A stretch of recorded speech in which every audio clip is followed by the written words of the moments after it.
അന്തരിച്ച മകളുടെ ആഗ്രഹം നടപ്പിലാക്കാൻ സംഗീത സംവിധായകൻ ഇളയരാജ. വനിതാ ഓർക്കസ്ട്ര സംഘം ആരംഭിക്കുമെന്ന് ഇളയരാജ പ്രഖ്യാപിച്ചു. അന്തരിച്ച മകൾ ഭാവതരണിയുടെ ജന്മവാർഷികവുമായി ബന്ധപ്പെട്ട് കഴിഞ്ഞ ദിവസം സംഗീത പരിപാടി നടന്നു. ഈ പരിപാടിയിൽ വെച്ചാണ് ഇളയരാജ ഇക്കാര്യം അറിയിച്ചത്. പരിപാടിയിൽ മകൻ കാർത്തിക് രാജ, സംവിധായകൻ വെങ്കട് പ്രഭു തുടങ്ങിയവർ പങ്കെടുത്തിരുന്നു.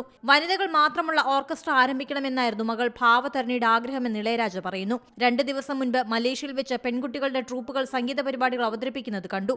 അപ്പോഴാണ് മകളുടെ ആഗ്രഹത്തെക്കുറിച്ച് ഓർത്തത്. മകളുടെ പേരിലായിരിക്കും ഓർക്കസ്ട്ര ആരംഭിക്കുന്നത്. 15 വയസ്സിന് താഴെയുള്ള പെൺകുട്ടികളായിരിക്കും ഓർക്കസ്ട്രയുടെ ഭാഗമാകുന്നതെന്നും അദ്ദേഹം പറഞ്ഞു. ലോകം മുഴുവൻ ഓർക്കസ്ട്ര പരിപാടികൾ അവതരിപ്പിക്കും. ഓർക്കസ്ട്രയുടെ ഭാഗമാകാൻ ആഗ്രഹിക്കുന്ന പെൺകുട്ടികൾക്ക് രജിസ്റ്റർ ചെയ്ത് ഓഡീഷനിൽ പങ്കെടുക്കാമെന്നും അറിയിച്ചിട്ടുണ്ട്.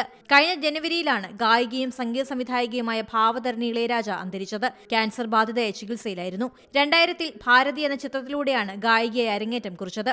ആ ചിത്രത്തിലെ ഗാനത്തിന് മികച്ച ഗായികയ്ക്കുള്ള ദേശീയ അവാർഡ് ഭാവതരണിക്ക് ലഭിച്ചിരുന്നു. 2019-ൽ പുറത്തിറങ്ങിയ മായാനദി എന്ന തമിഴ് ചിത്രത്തിനാണ് അവസാനമായി ഭാവതരണി സംഗീതം നൽകിയത്.